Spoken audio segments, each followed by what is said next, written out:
The case you pick can make or break your entire computer build. What's up, everybody? It's Adam with Tech, and thank you for joining me on yet another video episode where we're going to be discussing the case that I'm picking for my next computer build. We'll go through the thought process, what cases to recommend, why I'm picking the case I'm picking, and some cases to avoid.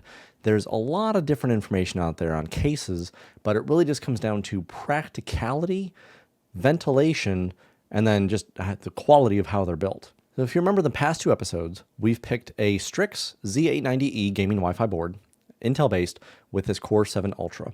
We know that we're going to eventually add a all-in-one liquid cooler to this unit to help cool the entire thing. We're not doing custom loop, and then we're going to just have to make sure that we have a nice case to put it within. So back on Newegg, we just sort through and try to find some nice, cases themselves. A lot of times you have a couple of choices when it comes to cases, and it's going to be a matter of, okay, what do I want it to look like? Do I want RGB or not RGB?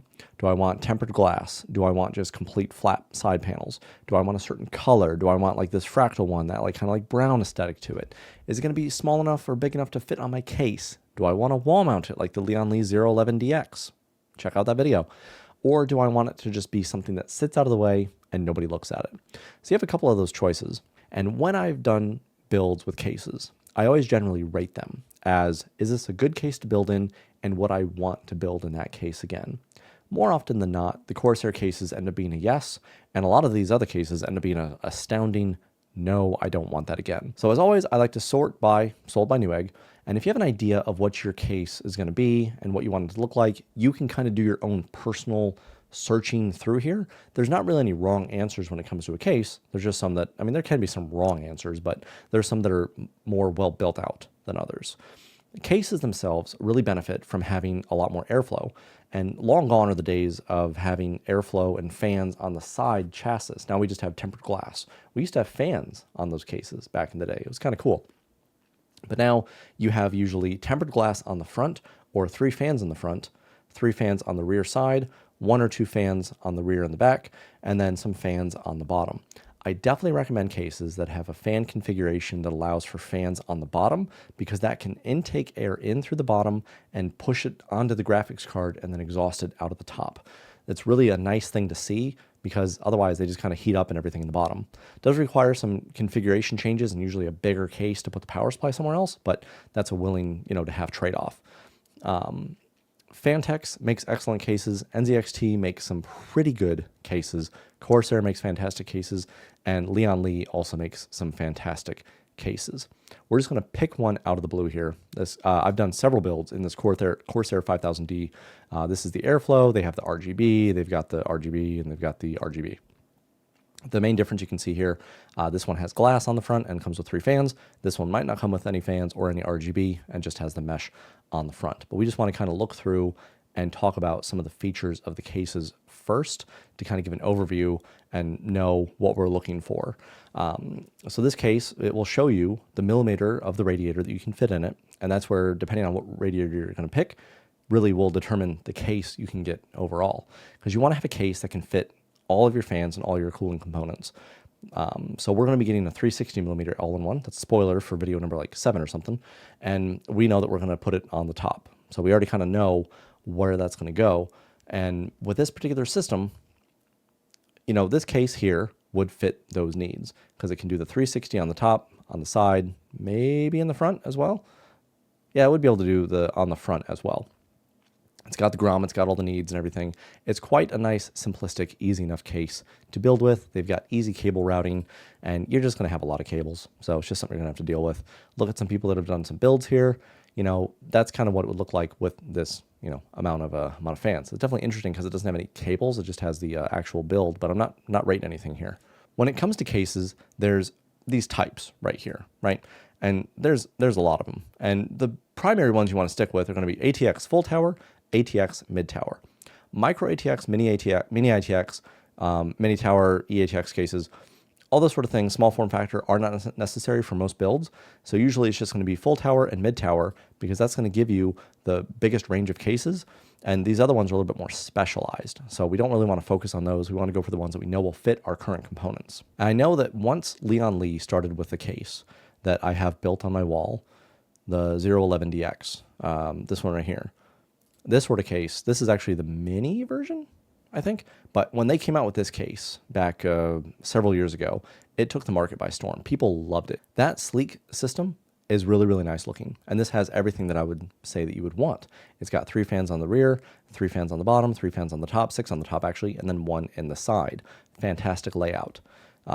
Definitely would be a nice runner-up. Now, one of my friends, SmartAlec from SmartAlecPlays, he might have a link in the description if I feel so humble to do so. Don, sir, I know you have taught me so much, and I am grateful that I have had the opportunity to finally return the favor by showing you your now favorite case, the phanteks NV7. It's beautiful, and I hope it blesses you and your wonderful PC parts abundantly. He told me about this phanteks case. And I was like, what's that case? I've never heard of it. I looked it up, the phanteks NV7. They have the NV5, which is smaller, don't recommend. NV7, which is a mid-range, I mean, like full tower and really good. And then they have the NV9, which is like big, big, big. I actually have the NV7, and I'm working on a video on my build experience with that particular system, and it is wonderful. It was a pain in the neck to build with in general, but it's a beautiful, beautiful build. Has 4 fans, 4 120mm fans that can fit on the side there, 3 120s on the bottom, 3 120s on the top, and 2 120s in the rear. Beautiful. You can get it, as you can see in some of these videos, to look really, really nice. Granted, those are not the right one. So this is the NV5 because it has this little shroud, and this is the NV7. Yeah, NV7. The NV9 can support 140s instead of 120s, so maybe this is the NV... No, this is probably still the NV7. This case also, if they demonstrate it, has the ability to completely hide all of your cables in the back. Has this metal piece here that closes over the back of the case. It's a big case though, but if I have some pictures of it, remind myself to put them in here so you can see what my current build looks like, not the one I'm building. And that's what makes me want to use this case again. And that's what we're going to end up doing overall. But I still want to discuss some important avenues of cases and why they'd be really important to use. Certain cases and not others. You have a case called the Hyte case. This became very popularized in 2020 when this company just kind of came out of nowhere and started to make some of these cases. They're very heavily advertised from YouTubers, tech tubers, all that sort of stuff. As he's like, oh, look at these cool cases. No, they're not. Do not fall into the trap of buying this case. And there's one very, very simple reason why you don't want to buy this case. There's more than one reason, but there's one simple reason. And just look at this real quick. Does anything stand out to you? Might not. Look at this one, right? Look at this, that one. Let's see, look at this one. This is a great representation of why you don't want this case. On the left here, these are not full-size PCI Express slots. None of them are. That means that you cannot use your Elgato capture card. You can't use a graphics card unless you use their or other proprietary PCI Express riser cable. I do not like riser cables. Those are another point of failure, and the only times I've ended up using a riser cable, and I've talked about it before, they've caused blue screens and instability with my graphics driver. Doesn't mean they're all like that. Doesn't mean it's going to happen. Obviously, there's thousands upon thousands of people that do not have that issue, but with my personal experience, it is not worth that point of failure. Does it look cool? Yes, but that's all you can use in this case, and that's terrible. I mean, the back, yada yada, cooling and everything, it looks cool, looks great. It does have the ability for the fans on the bottom, but this design as well, this curvature, does not help anything. There's gaps here where air can kind of seep through. It's a tangent for another day, but do not fall into the hype of the Hyte case, because that exact problem is what you're going to be dealing with, is that you just can only use a riser cable card. And that is a terrible, terrible design flaw. I think I got through everything I wanted to with cases. We're going to search the phanteks NV7 here. We have it in black. We're going to add that to our particular system. It was not $291. Does this place not? It looks like Newegg, doesn't it? Oh, out of stock. Okay, that's why. Anyway, that is not the price of this. I got this on sale like a year ago for like $150 or something like that. It was really, really good. $300 is not worth that case. So you want to have good price value of the case. Any case less than $200 is a pretty good case. There's no reason to really spend much more above and beyond that. My Leon Lee case was like $180. I can't think of any cases that would come with that much more that's worth it, unless you want these really intense RGB features through Corsair or something. But even still, you can kind of buy those things on your own after the fact, you don't really save a ton of money by getting it with it, and just kind of pigeonholes you into having to use those particular components. I like using Leon Lee fans. That'll be demonstrated in the video. Don't spend more than you need to, but also don't go cheap and get a $50 case unless it's the Corsair 4000D case, which I did review in the channel down below, and it's been quite a nice case itself, but it's definitely got some limitations on the airflow. So if you're building as powerful as I'm building, get a big full tower case so it'll fit all your components and you'll have plenty of cooling and not have to worry about it. It's unfortunate that each fan is anywhere from 15 to 30 or 40 bucks, and you got to get like 4 to 9 fans, but that's just the cost of computer building nowadays. But thank you for watching this video on cases of what might have just been a tangent. I have no idea, but that's the case we're going to build, and we are one step closer to the final product.